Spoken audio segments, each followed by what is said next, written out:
Today we're going to go over something that's really important if you own a Prius like we do, and you have to replace the 12-volt battery. Not this battery, hopefully that's not due for a while, but your conventional 12-volt battery, just like you would have on any vehicle. So one thing of note is that these batteries, let me put the light here, have a little hose that's coming through the metal part of the car, and it's connected into the actual battery. I'm going to see if I can somehow take this out and show it. Let me get my light here, maybe we can see it better that way.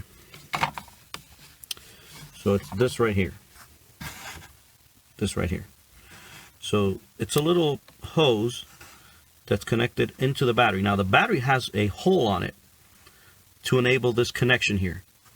And this is extremely important on these vehicles because where this battery sits here is covered. So because it's covered, and I'll show you what I mean. Get this cover and put it in place. Once all your carpeting goes back in there, that's 100% covered. So there is absolutely no ventilation to the battery. So you need to ensure that the battery that you replace has that little hole in there for you to connect this hose to it. If you don't, the battery's going to go bad sooner than later because it's going to be in an area with absolutely no air ventilation. So this was purposely done by Toyota because on their first generation Priuses they didn't have this, and the batteries were overheating and going bad sooner than what it's designed to last.